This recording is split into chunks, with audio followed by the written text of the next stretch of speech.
Deus e eterno Senhor, nós te agradecemos, louvamos o teu nome, Jesus, por tudo que o Senhor já tem feito, operar no nosso meio.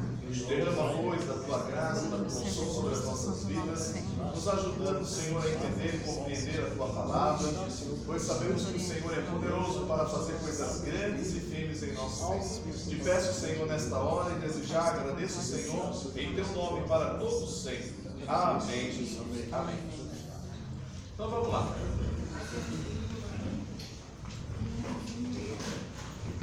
Nós vamos entrar agora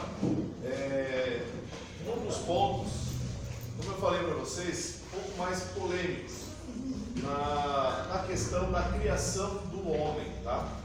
Porque assim, a teologia tradicional, a teologia que na maioria das igrejas, já seguindo desde o pensamento católico lá atrás, ela passou a difundir a ideia de que o primeiro casal existente no planeta foi Adão e Eva. E dali para frente, deu-se o início, então, de toda a humanidade. Bem, se é de Adão para frente, então hoje, está completando 5.780 anos pelo calendário judaico. Porque o calendário judaico ele pega já desde o nascimento de Adão até os dias atuais. Então, basicamente, nós temos um tempo estipulado aí de quase 6.000 anos, 5.780 anos, hoje no calendário judaico. Então, quase 6.000 anos. Então, aí o que acaba acontecendo?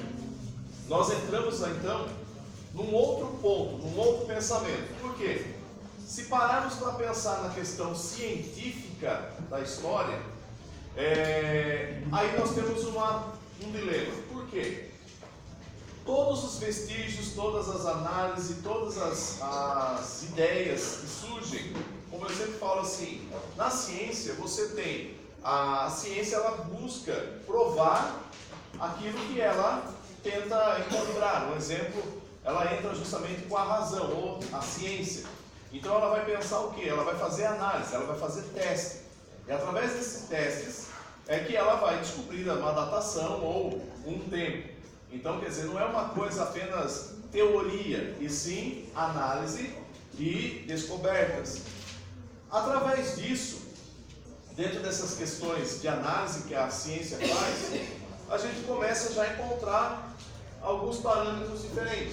Como eu falei para vocês, se a Bíblia é uma ciência, e a ciência, a arqueologia, ou a geografia, ou a filosofia, são outras ciências, elas têm que combinar. Porque uma ciência contradizendo a outra, uma delas está certa, a outra está errada.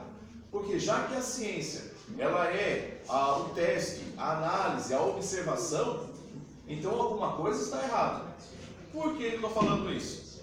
Se a gente pegar a questão geográfica do nosso planeta, o nosso planeta está em torno aí de 4,6 bilhões de anos que ele existe.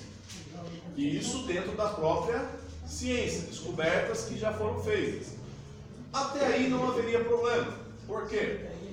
O nosso planeta, como nós vimos lá em Gênesis capítulo 1, verso 1, no princípio criou Deus os céus e a terra, ponto final.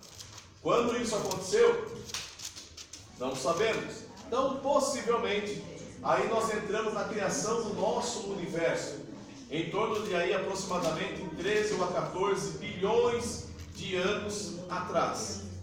Isso ainda é uma teoria. Por quê? Se o nosso planeta hoje se comprova que tem 4,6 bilhões, a teoria do universo ainda é uma abrangente aberta. Por quê? Ainda não é possível saber exatamente com exatidão a questão da época do espaço ou do tempo como foi criado. Mas vamos imaginar, hoje a ciência ela data mais ou menos em 13,6 ou 14 aproximadamente bilhões de anos que o universo surgiu desde o Big Bang, tá? Que a ideia deles é que surgiu uma explosão do nada tudo surgiu.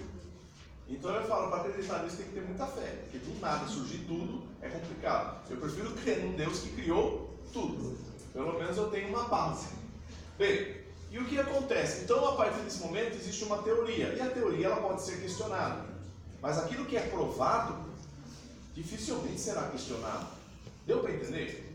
Então, beleza. Chegando lá, olhando pela Bíblia, no princípio criou Deus os céus e a terra. Então, esse universo, quando foi criado, pode ter sido há milhares de anos ou bilhões de anos, como a ciência diz. Não há problema nenhum. O problema é que depois, aqui já no verso 2, para frente, começa então a criação do homem. Só que essa criação do homem, aí nós temos um problema. Por quê?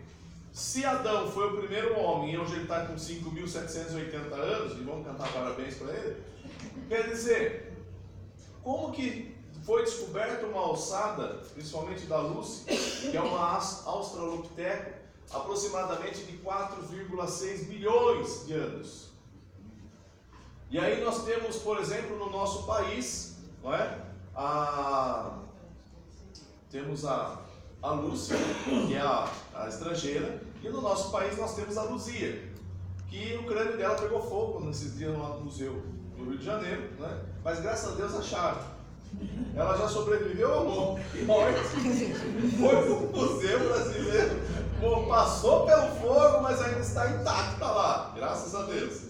Então, e uma tristeza para nós, porque somente quem estuda história fala, poxa, o brasileiro realmente não dá valor à sua história. Isso é real. Beleza, 14 anos. A Luzia, ela tem aproximadamente aí, em torno já de quase de 13 para 14 mil anos. A alçada da Luzia, aqui na nossa América. Ela estava no parâmetro assim, é a primeira americana aqui no nosso continente. Então, do continente das Américas, ela é a primeira, a mais antiga. Até que acharam uma alçada agora, acho que na Califórnia, que dá em torno já de quase 30 mil. Mas ainda está questionado, ainda não tem uma datação exata. Então ainda existem uns questionamentos ainda para serem feitos. Por enquanto a Luzia está ganhando. Mas se surgir algum outro pensamento, vai acabar caindo para lá. Mas isso é independente. Vamos pensar na nossa Luzia. A Luzia já está em torno aí de 12 a 14 mil anos atrás, está ganhando de Adão. Se Adão está a 6 mil, ela já está com o dobro de Adão. E aí começa a situação. Para os religiosos, essa questão do homem fica somente em Adão para frente. E alguns teólogos, alguns tradicionais, eles falam assim, o que acontece antes para nós não importa, o importante é Adão e Eva. O que a ciência fala para nós tudo é mentira. Então fica uma coisa complicada, tá? Porque se é comprovado, se é datado, como eu falei para vocês a questão até da arca, né, da arca de Noé. Para a ciência, a datação do carbono 14, lógico que tem uma certa diferença de tempo, em torno de 100 a 200 anos, mas ela consegue ter uma certa precisão. E para essas datações, ela usa o carbono 14. Quando vai, aí a religião diz, não, o carbono 14 é mentira da ciência, está tudo errado.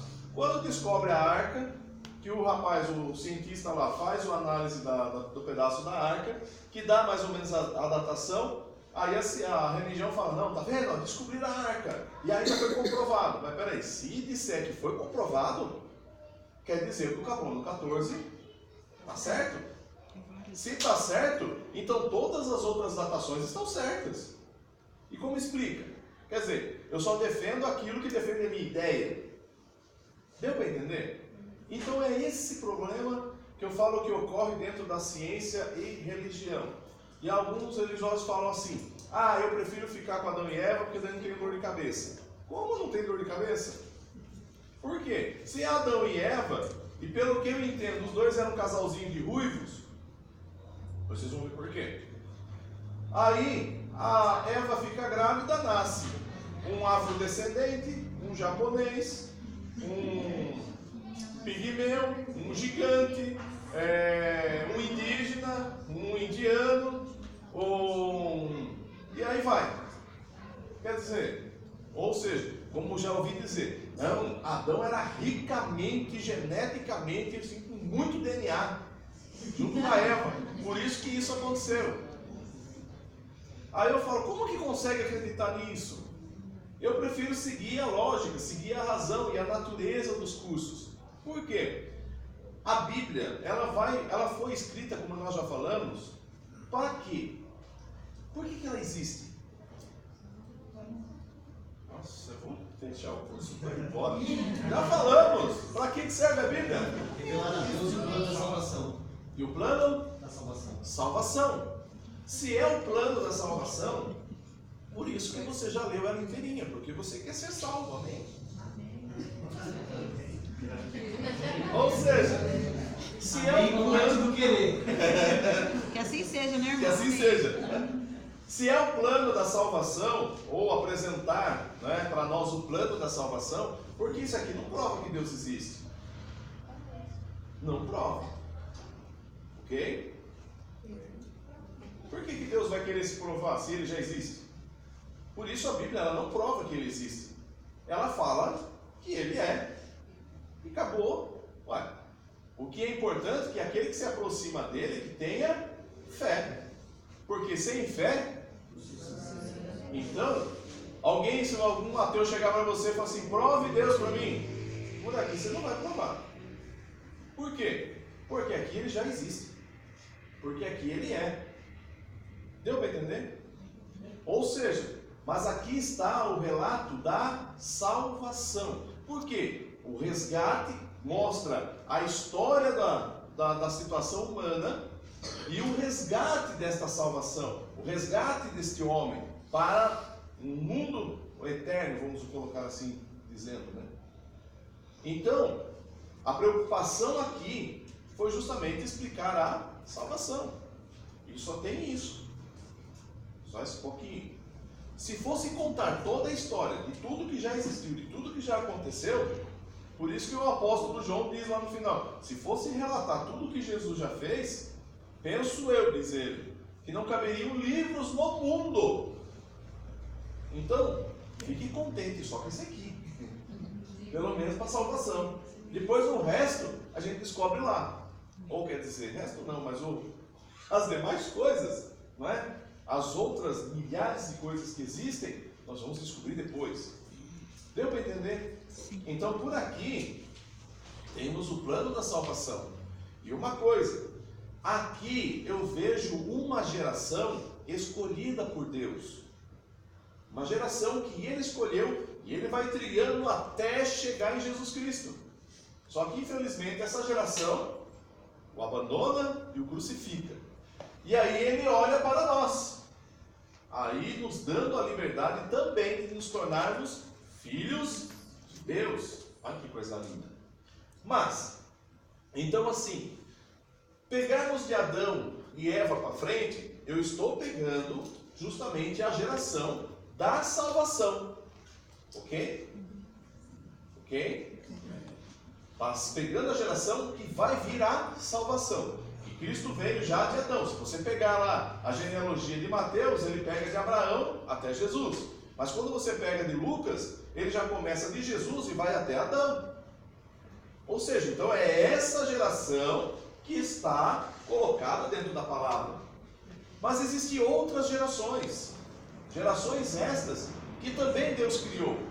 Mas que em certa situação houve vamos dizer assim, uma situação assim de desaparecimento. E como a ciência hoje já conseguiu provar que possivelmente já houve 4 destruições em massa no planeta. Então o nosso planeta está bonitinho agora. E já estamos correndo o risco de termos mais uma. Que até a NASA está preocupada justamente com um meteoro que está vindo aí. E ela já está fazendo um teste para tentar levar um outro meteoro, que vai passar um pouco mais distante. Mas já está preparando espaçonave e tudo mais para tentar desviar esse meteoro. Se ela conseguir desviar esse, consegue desviar o outro. Só que alguns ela observa, outros não. Como por exemplo, no mês passado houve um que passou tão perto aqui da Terra que ele só viram em última hora. Então não havia tempo. E a gente percebe isso lá no Apocalipse. Quantos meteoros vão cair sobre a Terra? Então a destruição será em massa também. Isso lá no Apocalipse. Então isso vai ocorrer.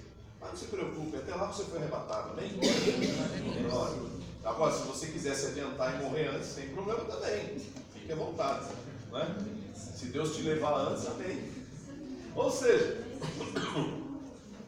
tudo isso para mostrar que dentro desta geração Deus vai em busca desta salvação para nós. Mas em tudo isso a gente percebe que se eu ficar em Adão e Eva, ficar batendo em cima deles e dizer não, que eles são os únicos casais do mundo, não existe lógica, não existe pensamento que dê certo. Também não teria lógica, senão seria irmãos se relacionando com irmãos, né? E sabendo que Deus é contra. Então, não ia ter. Não tem lógica, né? Vocês viram que tem um projeto de lei que é o poliamor. Poliamor, é isso? É, né? Que da esquerda, né? Que dá liberdade para o pai casar com a filha casar com o pai, os irmãos se casarem. Está em análise Está na Câmara já. Está em análise. Está em análise na Câmara. Até eu vi o deputado lá pedindo que os autores viessem explicar. Porque pai pode casar com filha casar com pai. Avô com a neta. Irmão, casamento entre irmãos. E tem mais umas coisas doidas lá. Não lembro agora. Então o que acontece? Se acreditarmos que de Adão e Eva veio todo mundo, o poliamor está certo. Concordam? Aí vem a história de que Caim casou, né? Aí vem a questão, quem Caim casou? Então, se existe o poliamor, qual o problema? Nós, como evangélicos, deveríamos dizer sim, pode aceitar isso, não há problema nenhum. Biblicamente, isso pode. Pode? Então, com quem Caim casou?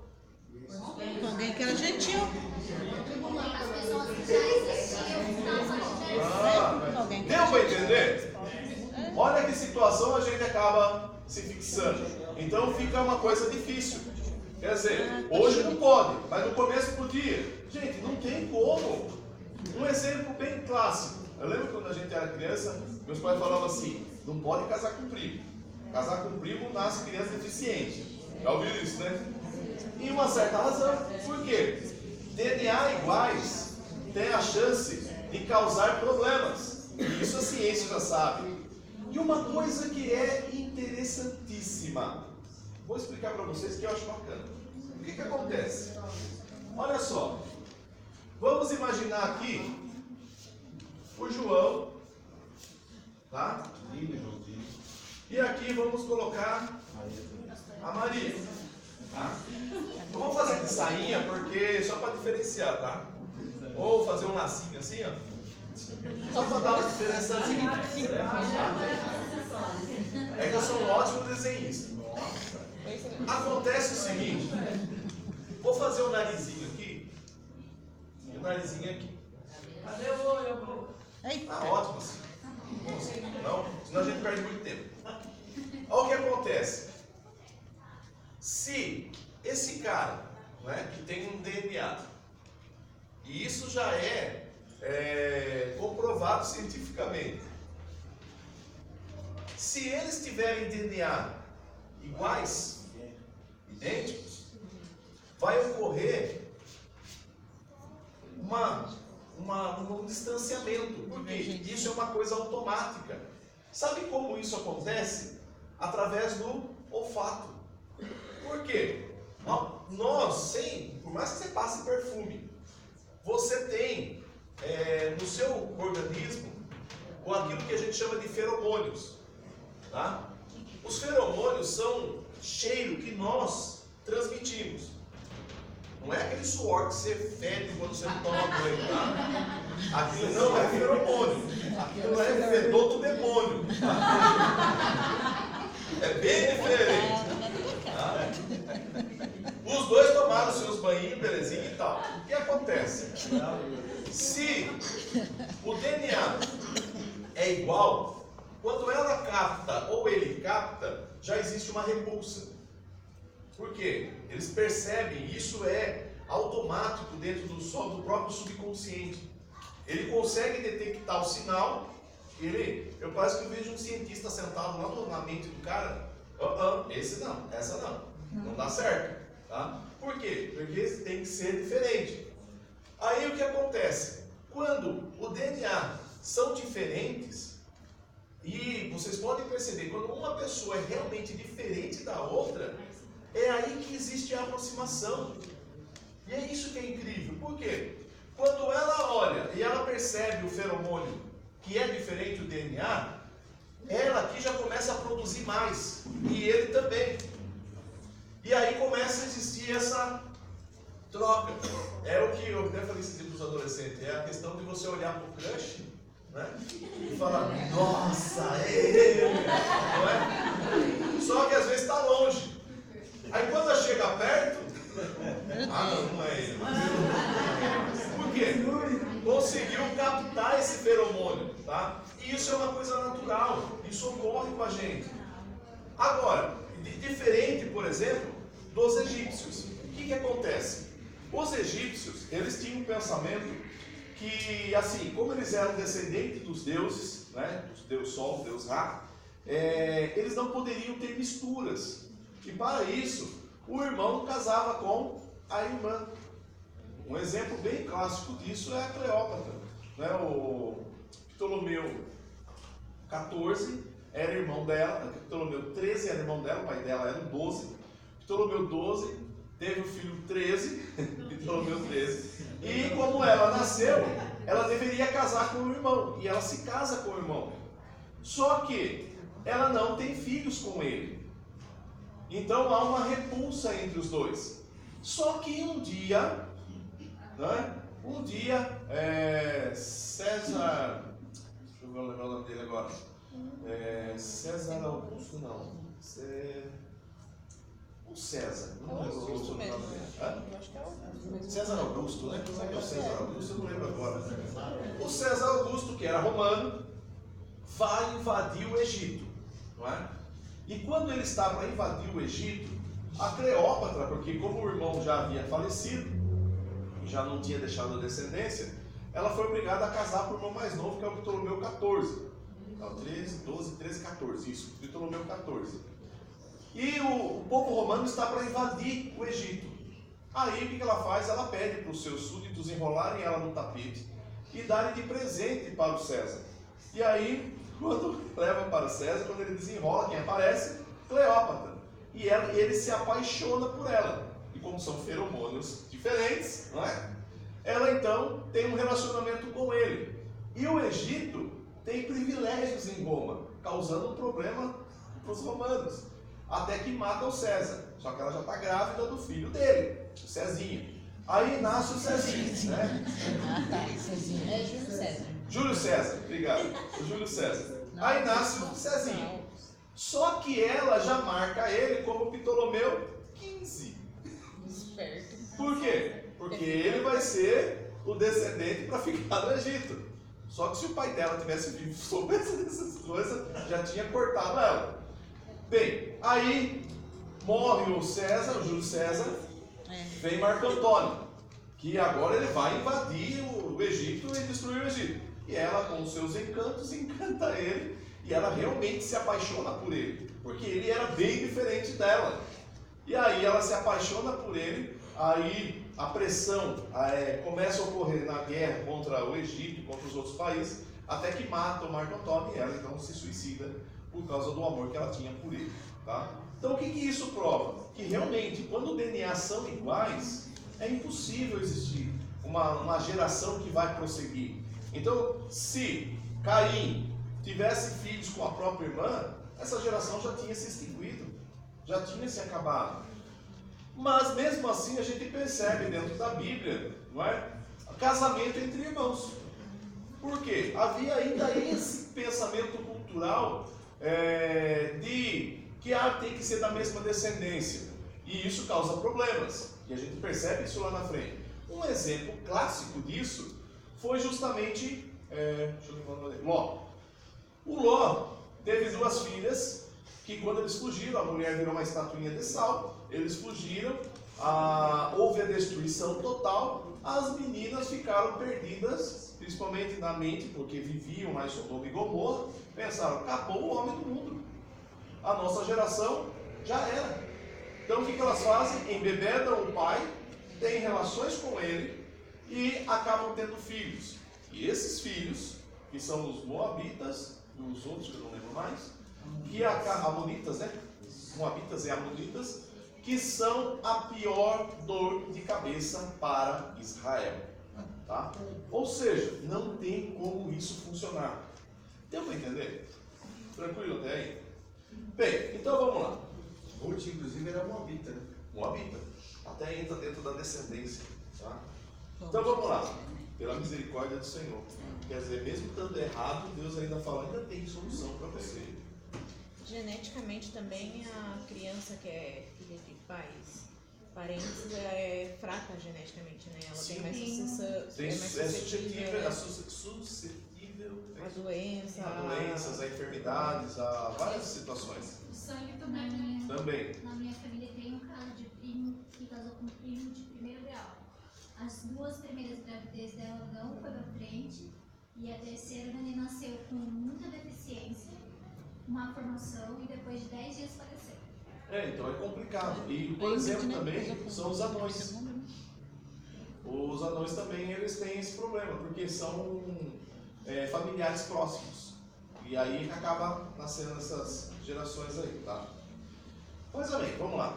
Então, o primeiro pensamento tradicional é o seguinte, como eu falei para vocês, abram a mente, tá?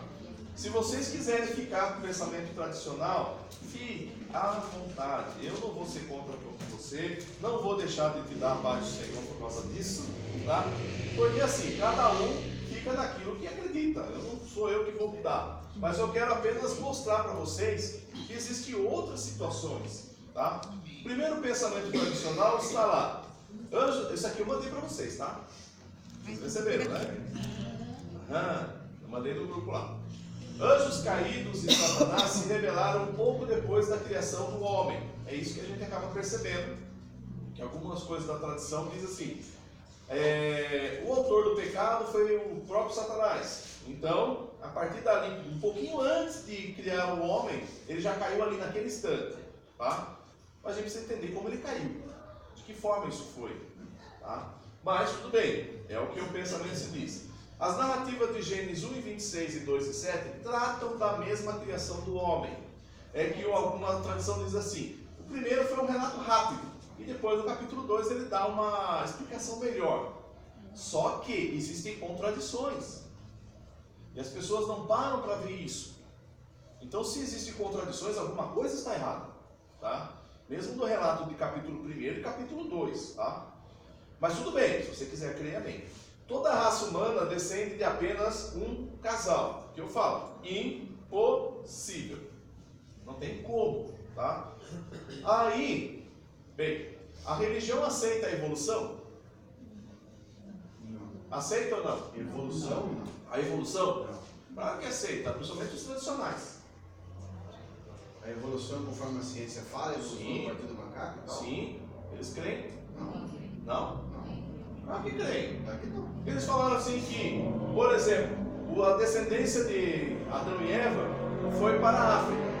Como o sol lá é mais forte, queimou a pelinha deles e evoluíram então para as pessoas mais escuras para se adaptar. É uma evolução. Concorda? A partir do momento. Adaptação a clima local. Sim, mas espera aí. Essa explicação besta aí é adaptação, não é evolução. Então, espera aí. Mas o interessante é que os filhos já nascem dessa cor. Ou seja, se já nasce dessa cor, não é adaptação, é evolução. Deu para entender? E isso você vai encontrar em qualquer livro de história. Houve uma adaptação e evolução do ser humano. O ser humano ele passa, então, a partir dali, pode ver que, se você pegar um casal de afrodescendente e vai morar no Alasca, eles vão ficar brancos. Meu Deus. Certo? Certo? Branco. Por quê? É uma evolução, não é? Então peraí, então tem alguma coisa errada. Outro além. Quando eles chegaram lá no Japão, não é? Que é a terra do Oriente, que é a terra do sol nascente, quando o sol nasce, eles são os primeiros. Já ficou com os olhinhos puxado. Essa é boa, que eu não acredito não. Não é essa? Que Ou seja, ele prefere acreditar nisso. Deu para entender? Porque se acreditar nisso, me desculpe, é evolução. Ou seja, eu estou me adaptando ao meio em que eu vivo. E isso passa para outra geração. Esse é o problema. Então nós estamos numa situação complicada, mas tudo bem. A ciência está errada em dizer que o homem surgiu há 4 milhões de anos. Não acredita em achados arqueológicos datados nessa época, pois a exatidão das datas podem estar erradas. Ok, mas como que eu vou explicar esse montoeiro de gente que aparece? Principalmente de ossadas, de hominídeos, que são homens, só que pequenos. E o mais interessante, que nem foi encontrado agora na África, uma descendência, um grupo de hominídeos, que eles datavam em torno de, o que alguns estão colocando, em torno de quase 6 milhões de anos atrás. E eles disseram, não, eles eram apenas uma evolução do macaco. E assim, não tinha um pensamento, não tinha uma coisa mais evoluída, eles eram como se fossem animais. O problema maior, que a ciência também tem outro porém, a ciência prefere acreditar na evolução. E pega a teoria de Charles Darwin, que o homem veio do macaco e foi evoluindo, só que hoje também essa teoria já está caindo por terra. Que nem esse caso dos homínidos. Por quê? Foram encontrados um grupo de homínidos e encontraram dentro de uma caverna. O problema é que dentro dessa caverna foram encontrados vários achados, vários esqueletos desses homínidos, como se tivessem sido enterrados. E ao lado deles, vários colares, pulseiras. Quer dizer, o macaquinho era tão burro que ainda fazia colar, fazia pulseira. Macaquinho de Jezabel. Aí você fala, se ainda até o arqueólogo que encontra, ele falou assim, pelo que eu percebo, aqui era um lugar de enterro. Então, quer dizer, eles mandavam, faziam aqui o velório, e aqui ficavam como se fosse um lugar para morte para eles. E eles eram venerados, então quer dizer, havia uma certa adoração, ou havia certo ritual religioso ali. Como que o macaquinho faz isso? Não tem lógica. Um outro exemplo, a Lucy, que nós vamos estar vendo, vamos estar comentando, alguns cientistas dizem assim, não, ela é uma evolução do macaco. E ela vivia nas árvores, a tal ponto que ela caiu da árvore e morreu. Que macaco você vê caindo da árvore morrendo? Impossível. Se ela caiu é porque ela não era um macaco. Ela evoluiu por desabilidade. Ou seja, alguma coisa aconteceu. Então essa situação da teoria da evolução já caiu por terra também. Dizer que o homem veio do macaco, hoje não dá mais. Mas continua ensinando, né? Não mais. As minhas aulas, pelo menos, não. Lucy, né? Lucy. É mais antiga que o Homo sapiens? Sim. Mais antiga. O Homo sapiens vai surgir em torno... O Homo sapiens, que somos nós, vai surgir em torno de 35 a 40 mil anos. O Homo sapiens vai surgir em torno de 250 mil anos. Aí nós vamos lá para trás. Daí temos o Neandertal, em torno de 350 a 400 mil anos atrás. Aí nós vamos embora. Aí tem os africanos, que é chamado também de quase em torno de 1,2 milhões de anos atrás. E aí vai. E isso tudo foi achado, gente. Então, como que até existem todas os crânios que já foram encontrados e tudo mais. Mas beleza. Mas se quiser acreditar que isso tudo é mentira, que foi tudo osso do diabo inventado, amém. Eu não sou eu que vou mudar a fé de ninguém, tá? Como alguém eu já ouvi um pastor dizer, não, isso aí é tudo o diabo que inventa. Não, é o diabo que cria. O diabo não cria nada, tá? E para eles a Terra possui aproximadamente 7 mil anos. E não se arrisca a afirmar o que aconteceu antes desta data. Teve um pastor, deixa eu lembrar o nome dele. Ele era da Assembleia de Deus, até foi o que fez a tradução da Bíblia Pentecostal, que fez o estudo da Bíblia Pentecostal. É o pastor, meu Deus, faleceu faz pouco tempo. Esqueci o nome dele.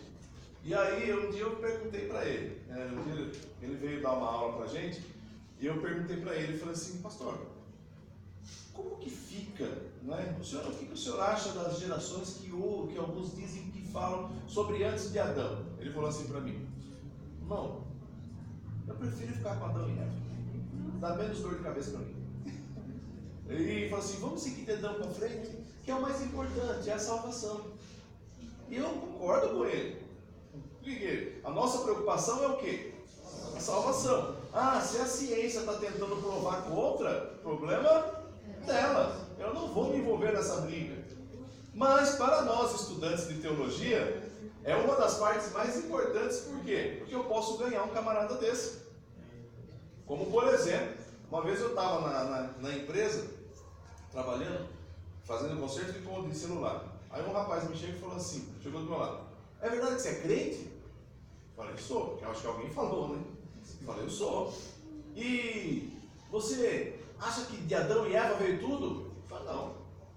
Aí ele assustou, falou assim: como não? Eu falei: não. Ah, você não acredita que a Bíblia foi escrita? Você acredita que a Bíblia foi escrita por Deus? Eu falei: claro que não. Aí ele parou. Você acredita que ela tem erro? Eu acredito, e tem vários erros. E como que você é crente? Aí eu falei: não, você quer que eu explique? Eu explico para você. Aí comecei a mostrar as gerações passadas, mostrei os erros que haviam, né? Tem vários erros, a gente fala. Aí comecei a mostrar para eles e ele ficou falando: caramba, eu não sabia disso. Eu falei: então, por falta de informação é que as pessoas não sabem. E muitas vezes falta isso para conhecer a palavra. Parou, nunca mais criticou, nunca mais falou nada. E às vezes quando tinha dúvida vinha perguntar para mim. Então quer dizer, se você sabe, conhece realmente a história, como vai te ajudar? E você pode ganhar, principalmente pessoas que defendem a questão do ateísmo e tudo mais aí fora. Ok? Mas beleza.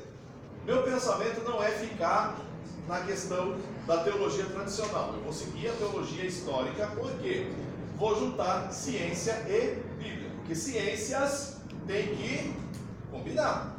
Se uma delas não combinar, uma delas está errada. E eu prefiro ficar com a que é a verdade. Concorda? Sim. Beleza? Porque tudo aquilo que contradiz a ciência é porque não é uma verdade, é uma teoria. Mas aquilo que a ciência descobriu, aqui também já falou. E é isso que eu quero mostrar para vocês. Então vamos lá. Dentro do pensamento histórico, nós temos aí alguns pensamentos dentro do Talmud, do Flávio Joséfo, que também fala de algumas coisas do pensamento. O Flávio Joséfo, quando ele começa o livro dele, quando ele vai falar sobre Gênesis, ele fala assim: ó, eu vou falar de Adão para frente. O que aconteceu antes não nos importa saber. Então quer dizer que para ele, como judeu, já existia alguma coisa atrás. Só que para ele o importante era de Adão e Eva para frente. Deu para entender? Ele deixa claro que ele focou isso, mas é para frente. O que é interessante no livro do Flávio Joséfo é que ele vai explicando alguns pontos que estão na Bíblia e os acontecimentos históricos que ocorreram naquela época. Então isso é importante. Mas é lógico que é um livro que serve às vezes de apoio histórico, tá? Não de apoio para você pregar, pelo amor de Deus. Eu já vi muita gente fazendo isso. Vamos ler uma passagem da Bíblia. Olha, porque Flávio Joséfo fala que não sei o que e tal. Que importa se você fala sobre Flávio Joséfo? Para nós não tem interesse algum. Se eu vou pregar, eu tenho que ensinar a palavra. A fé vem pelo ouvir do Flávio Joséfo? Do fulano de tal? Não é dar? Mas tem muita gente que quer dizer se achar sábio, inteligente e fala às vezes até palavras difíceis. Que às vezes tem que andar, vai ouvir a pregação do cara, tem que andar com o dicionário do lado. O que vai falar agora?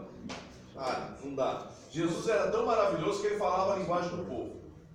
Não é? Um complemento que eu achei interessante de Flávio José, quando ele explica depois a travessia do Mar Vermelho, né? Sim. Ele dá uma boa explicação aonde que Israel conseguiu escudos, lanças e espadas para poder já começar as guerras. Porque saíram do Egito sem isso, né? Sem nada.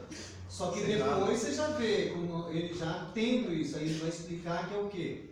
O exército de Faraó, que o mar engoliu, na manhã seguinte, na areia da praia, já estavam os escudos, lanças e espadas. Está na Bíblia isso? Não. Eu posso dizer que isso é verdade? Não. Não. Essa é a Bíblia. Por quê? Foi um homem que escreveu. Quem garante? Foi um historiador. Possivelmente. Possivelmente eles pegaram lanças, escudos e tudo mais. Ótimo. E depois eles vão entrar em batalha, realmente. E só saíram com enxada, com pá. Deu para entender? Então, é uma explicação realmente lógica. Só que assim, eu não posso me pegar a isso. Eu tenho que tomar cuidado. A mesma coisa, eu tenho aqui uma Bíblia de estudo, o camarada que escreve os estudos é humano.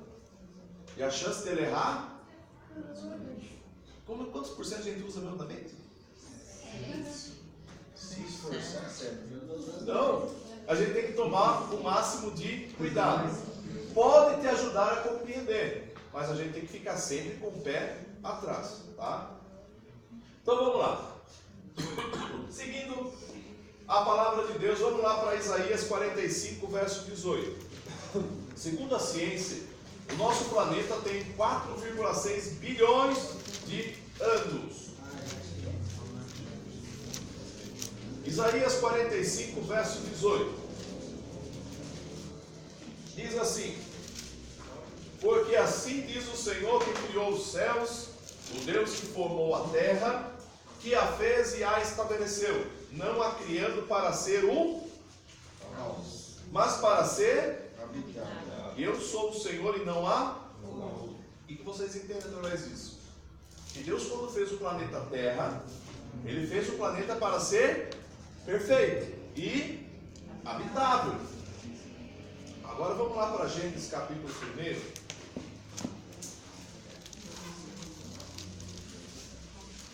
Verso 2. E diz aí no verso 2. Espera aí, mas a Bíblia diz que em Isaías 45, 18, que Ele não fez a terra para ser um caos ou vazia, mas Ele a fez para ser o quê? Habitada. Mas olha que interessante, a terra estava sem forma, vazia, e havia trevas sobre a face do abismo. Então já tem abismo, já tem trevas. O planeta está um caos. Então, o que eu posso entender seguindo esse verso? Que Deus, quando fez o planeta, Ele fez bonitinho, caprichadinho, com habitantes ali. Só que em um determinado momento, tudo deixou de existir. Quer ver um exemplo? Vamos lá para Salmo.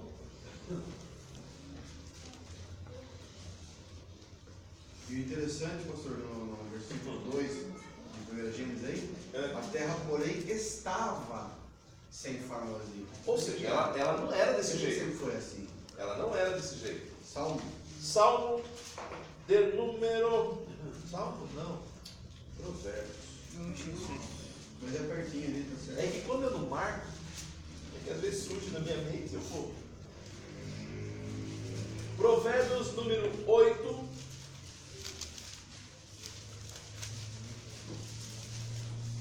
Ele vai falar da sabedoria, no verso 22. Olha que interessante.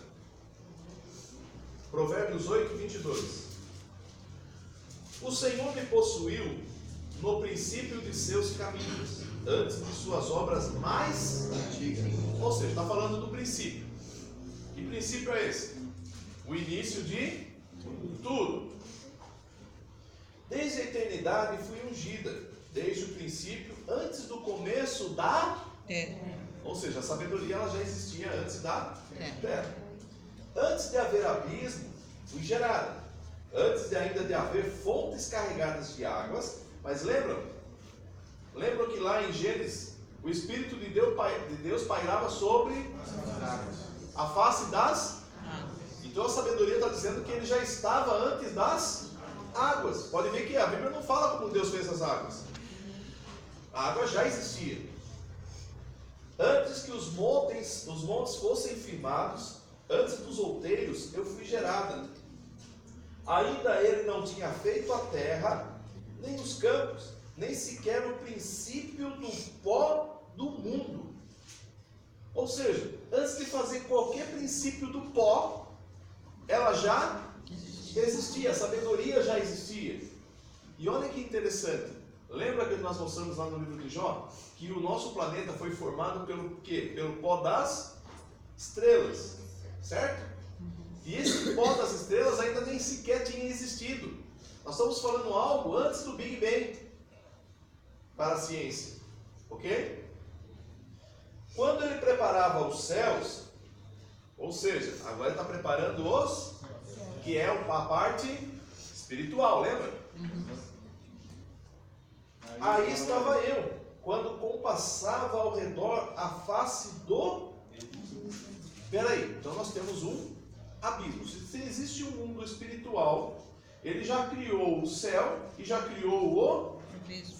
Ou seja, já tem duas situações. Uma parte que é boa e outra parte que é ruim.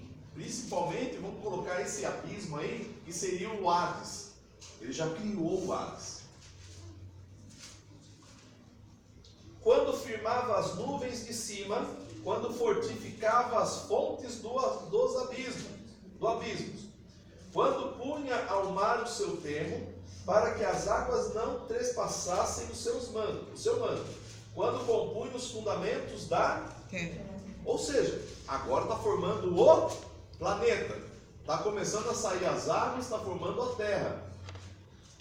Então eu estava com ele, e era seu aluno, e era cada dia as suas delícias, folgando perante ele em todo o tempo. Ou seja, era um momento de alegria da sabedoria. Por quê? Ela está junto com o Criador. E está vendo toda a criação sendo feita e ela se folga. Por quê? Olha o conhecimento que ela está adquirindo. E a sabedoria ama o quê? Conhecimento. E é tão lindo que depois no capítulo 9, ela fala que vai dar esse banquete para nós. Então não se preocupe em saber tudo hoje. Mas naquele dia, a sabedoria vai dar esse banquete para vocês. Interessante Se a essa gente chegar colocação da lá. sabedoria como uma pessoa, um ser, né? Ele está humanizando a sabedoria. 31. É, né? É. Folgando no seu mundo Habitável. Ou seja, esse planeta, no início, foi feito com habitável Com pessoas. pessoas, então já tem gente. Não necessariamente. Habitável Olha aí. é onde pode colocar pessoa. Então vamos ver. Pode habitar. Vamos continuar lendo. Vamos lá. E achando as minhas delícias com os filhos dos...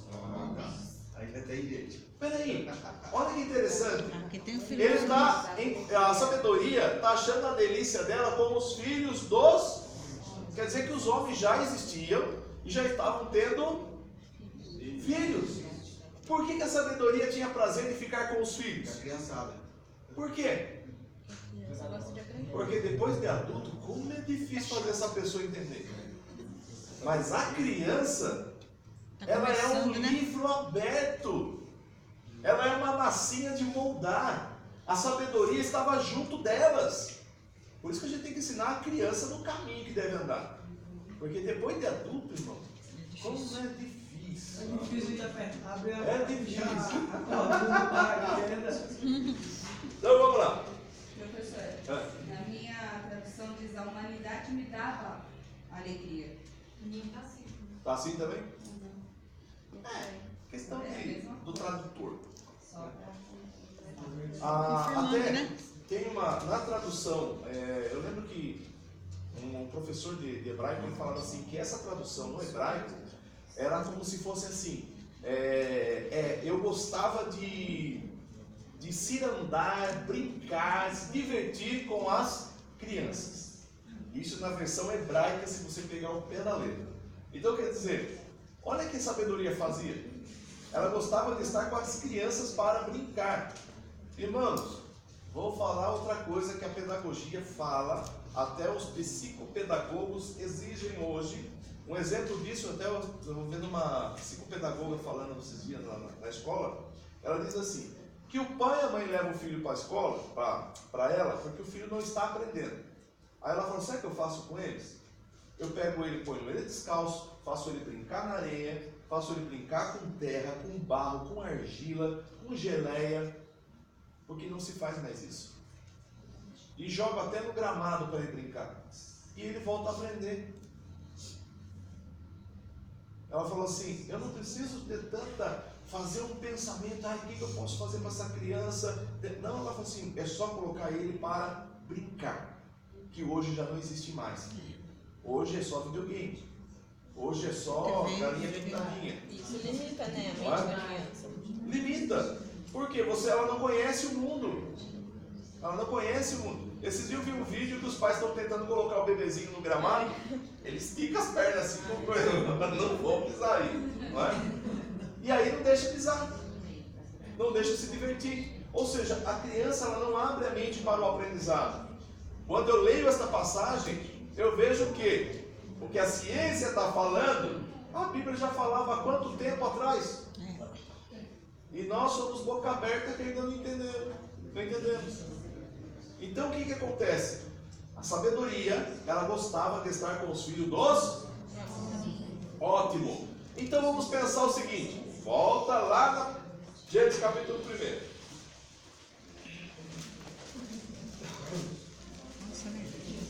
Então quer dizer que do capítulo 1, verso 1 ao verso 2, nós temos uma história que não está contada aí. Concorda comigo? Sim. Está contada onde? Provérbios. Quem escreveu Provérbios? Salomão. Quem tinha bastante. Ele tinha sabedoria? Meu Deus. Jesus ainda disse: nunca houve um outro homem tão sábio como Salomão. Mas eis aqui um que é mais sábio que ele. Caramba, justificou a sabedoria dos caras. Ou seja, Jesus mesmo disse: nunca houve um homem tão sábio como Salomão. Só que está aqui aquele que é mais sábio que Salomão. Quem é? A própria sabedoria. Ele é a própria sabedoria. Olha que coisa mais linda isso. Então vamos lá. O que eu consigo entender? Lógico que Salomão escreveu isso. E olha que Salomão vai nos ajudar ainda muito para compreender o que houve no passado. Tá?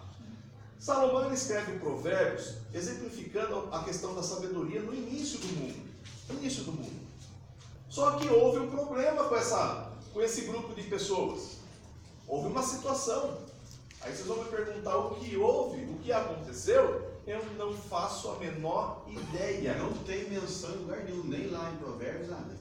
Eu falo assim que é uma busca constante de tentar localizar algo que venha exemplificar para mim o que aconteceu com esse povo.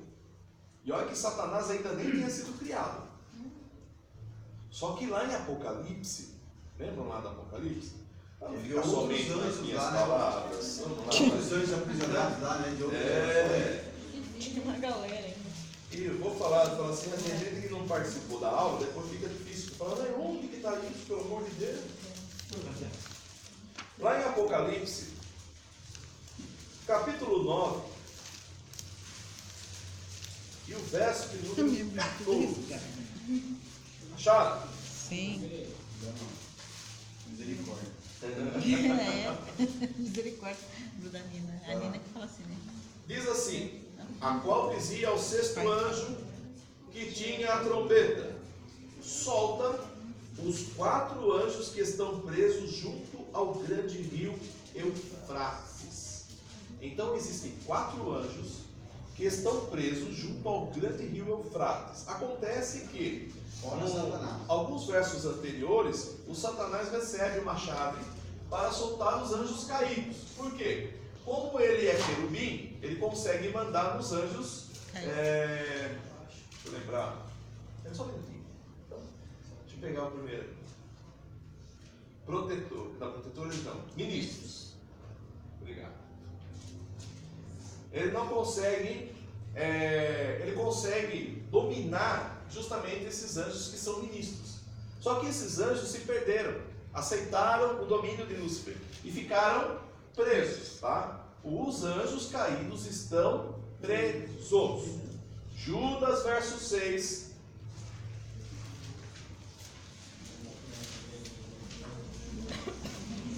Judas, verso 6. Um pouquinho antes de Apocalipse, hein? Como ele não tem capítulo, diz assim, ó: e aos anjos que não guardaram seu principado, mas deixaram a sua própria habitação, reservou na escuridão e em prisões eternas até o juízo daquele grande dia. Para confirmar ainda, 2 Pedro, capítulo 2, verso 4. 2 Pedro, capítulo 2, verso 4. Diz assim: Porque se Deus não perdoou aos anjos que pecaram, mas havendo-os lançado no inferno, inferno aí não é o inferno que vai ser criado ainda, tá? Está mostrando esse inferno como uma prisão. Os entregou às cadeias da escuridão, ficando reservados para o juízo. Então, beleza. Os anjos estão presos. Os anjos caídos estão presos. No capítulo 9 aí, o capítulo um pouco antes, Lúcifer recebe a chave e solta os anjos caídos. Só que precisa vir um arcanjo do céu para poder soltar esses 4. Por quê? Lúcifer é querubim. Ele não pode soltar esses 4. Por quê? Esses 4, possivelmente, ou são maior do que ele, ou são iguais. Então não tem como ele mandar. Então precisa um anjo de patente maior soltá-los, porque vai ficar sob o domínio dele. Deu para entender? São 4. E o que aconteceu com esses 4? Por que estão presos? Por que estão presos? Ou seja, alguma coisa aconteceu no passado.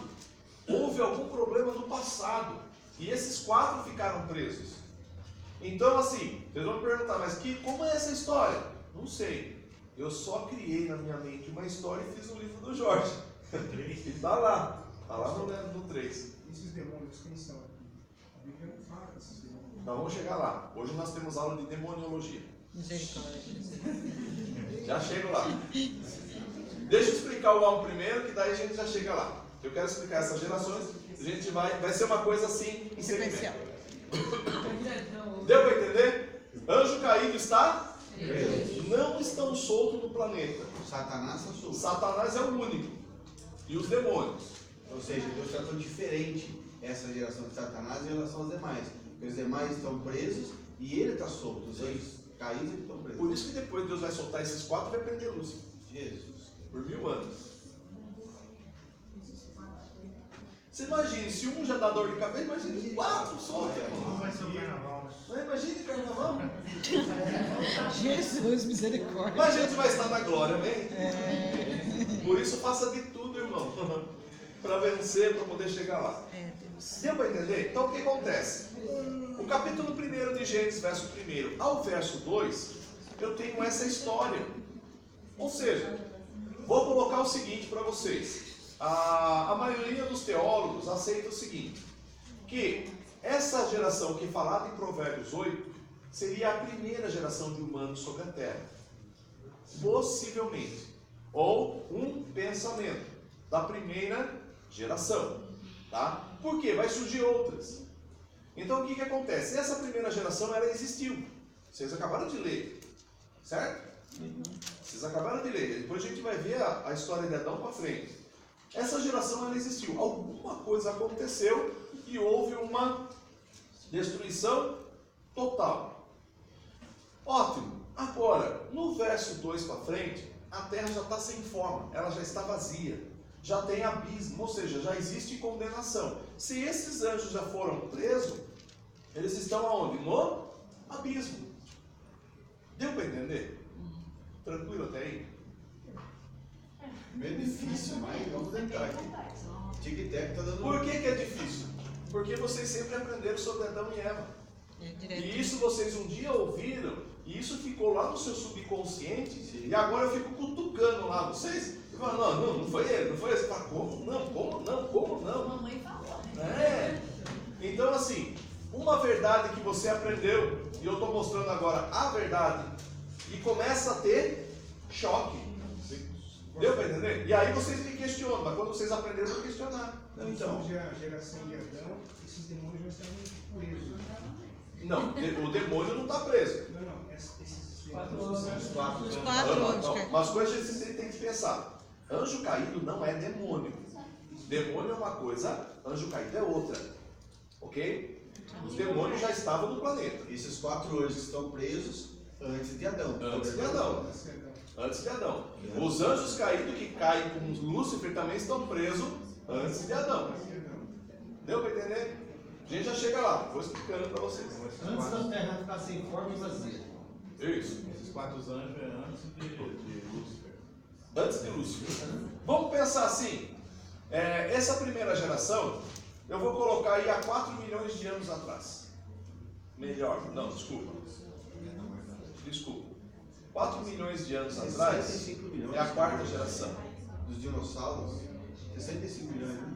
Vamos pensar numa geração bem anterior, tá? Que possivelmente talvez nem exista mais vestígios sobre elas. Possivelmente a gente nem consiga achar vestígios, porque quem sabe o ser humano possa ter existido há 100 milhões de anos atrás. Aí você vai falar, mas peraí, nós tínhamos o dinossauro, nós tínhamos aí um problema. Mas pensem assim, num planeta que Deus fez com tanta perfeição, com tanta situação bonita, os dinossauros podiam conviver com o ser humano sem problema nenhum. Já assistiram Flintstones? Então, vocês nunca questionaram Flintstones. Ou seja, é o homem convivendo com... Até aí, eu acredito verdadeiramente na história dos Flintstones. Por quê? O camarada que fez, ele se baseou nisso. Só que ele só se perde depois lá na frente, quando os Flintstones comemoram o Natal. Jesus ainda nem nasceu. Deu para entender? Mas assim, eu acredito que o homem possa ter convivido com os dinossauros. A ciência não acredita. Mas acontece que hoje existem vestígios que a ciência não sabe explicar. E eu vou mostrar para vocês. Então vamos pensar o seguinte. Se houve essa primeira geração, há 100 milhões de anos atrás, quem sabe, houve a segunda e houve a terceira. Tá? Por quê? Porque existe muita coisa escondida que muitas vezes não é falada e às vezes até os vestígios que a gente encontra não existe explicação. Só que Salomão, um homem muito sábio, ele escreveu lá em Eclesiastes. Vamos ler.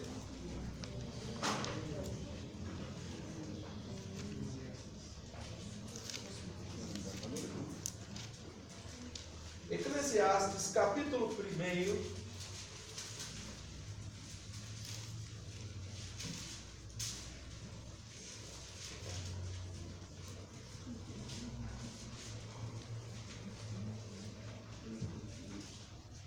Capítulo 1 de Eclesiastes, verso de número 8 em diante. Salomão era sábio, né? Vocês aceitam isso, até né? O verso 4 já fala bem claro, né? Vamos lá, vamos começar do verso 4. Diz aí, uma geração vai e outra geração vem, mas a terra para sempre permanece. Ou seja, uma geração vai, outra vai, e a terra sempre permanece. A terra é a mesma. É primeiro Eclesiastes, verso 4. O livro do pregador. Verso 5. E nasce o sol, e põe-se o sol, e volta ao seu lugar, de onde nasceu. O vento vai para o sul, mas o seu giro para o norte, e continuamente vai girando o vento, e volta fazendo os seus circuitos. Todos os ribeiros vão para o mar, e contudo o mar não se enche. Para o lugar para onde os ribeiros vão, para aí tornam eles aí, ao ciclo da chuva. Salomão já estava explicando a chuva. E até hoje ainda tem cientista ainda na dúvida se realmente é assim. Verso 8. Todas essas coisas se cansam tanto que ninguém o pode declarar. Não é uma verdade? A gente vê a chuva, mas ninguém questiona. Só a criança filosófica que é assim. Quando ela é pequenininha, ela fala: pai, como que a chuva vem? Ah, cai do céu. Não, mãe, como que ela foi parar lá? Aí você fala assim: é porque é assim. Não é? Outro dia eu estava no açougue, a mãe chegou com a criança pequenininha, ela viu aquela montoeira de carne. Aí a mãe falou assim, a mãe pediu a carne, e a menina ficou olhando para aquelas carnes que ficam penduradas lá. Mãe, que carne que é essa? O que é isso? Ela perguntou: o que é isso? Aí tinha uns bifes, alguma coisa assim. Ah, é carne. Aí ela viu o frango. E esse, mãe? É carne. Ela olhou a carne, olhou o frango. Aí ela viu a linguiça. E eu só vendo ela com o dedinho apontando. E esse, mãe? É carne, filha. Tudo é carne. E o professor atrás. E eu só olhando, falei. Coitada dessa mãe. Aí você fala assim: está ensinando certo? Não. Mas por que ela não quer explicar? Dá trabalho. Que a criança ela é filosófica, a criança ela pergunta, a criança questiona.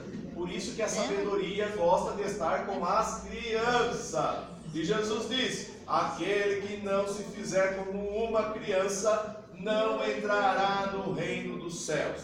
Paciência, não fui eu que falei. Não digo eu, o Senhor disse. Entenderam? Então vamos lá.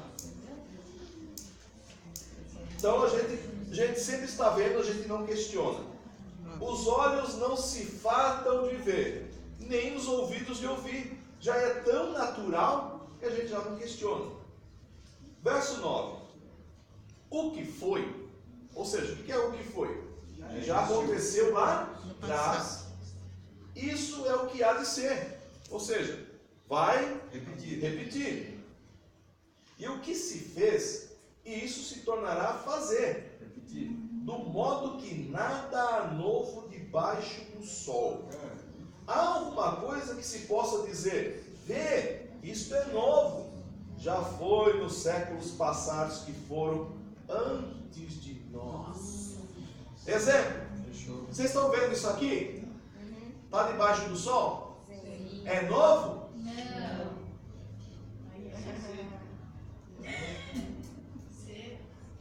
O que Salomão está dizendo?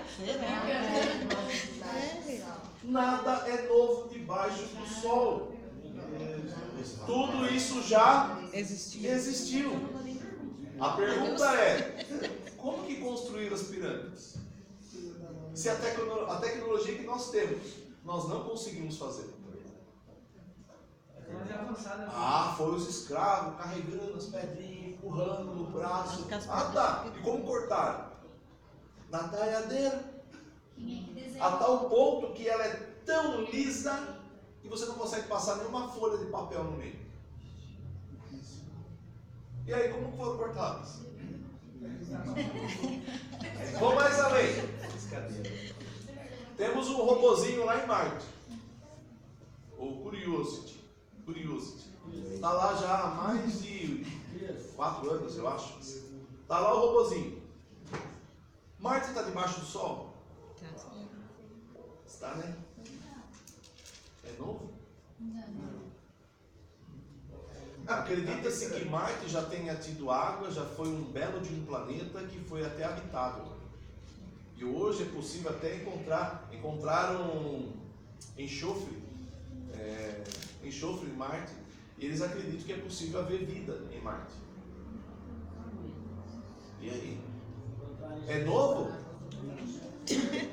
Nada é novo debaixo do sol. E Salomão está dizendo que tudo isso já aconteceu. Nós só estamos repetindo algo que já foi. E é uma realidade. A história só se repete. Para nós é a primeira vez, porque agora que nós existimos. Para nós é a primeira vez. A gente poderia pensar, um pensamento, que um desses anjos que estão presos lá, esses 4, poderia ter sido Criado o WhatsApp. Não. Digo assim, poderia ser igual o Lúcifer também não vai ser destruído. Poderia ser um desses. Por que esses 4 estão presos? Poderia ser que Marte, como não for já, poderia ter sido habitado, poderia ter sido uma terra, hoje não sei mais nada. Então quer dizer, eles são culpados de algo. Só que nós não sabemos. E a Bíblia também não narra nada. O que acontece, gente? Nós temos 3 gerações. Eu vou colocar assim, nós temos 3 gerações na Bíblia.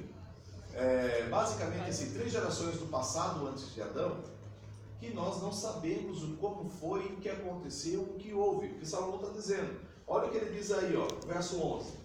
Já não há lembrança das coisas que precederam. Ou seja, que já no meu foram. ainda fala das gerações passadas. E aí? Nessa brasileira, né? E das coisas que hão de ser, também delas não haverá lembrança dos que hão vir depois. Ou seja, tudo que nós estamos vendo hoje também vai desaparecer. E a geração nova que virá também já não vai se lembrar dessa. Que loucura, gente. É loucura mesmo. É lindo isso. É louco. É louco.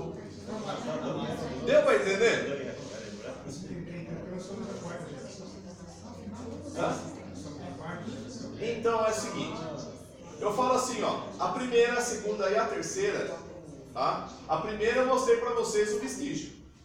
A segunda e a terceira, só Deus sabe. Nós não sabemos nada sobre ela. Eu só tenho vestígios de achados que foram encontrados, tá? Mas eu não tenho nada sobre elas. A Bíblia também não me relata.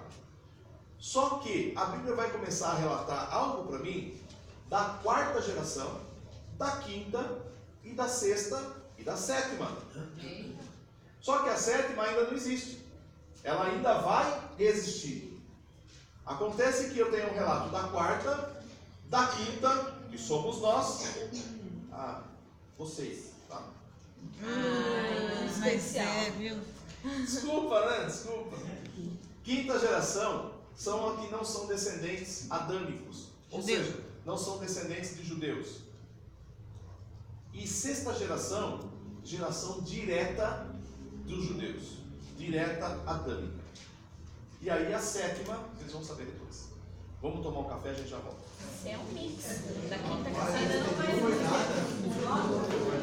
Pior que não vai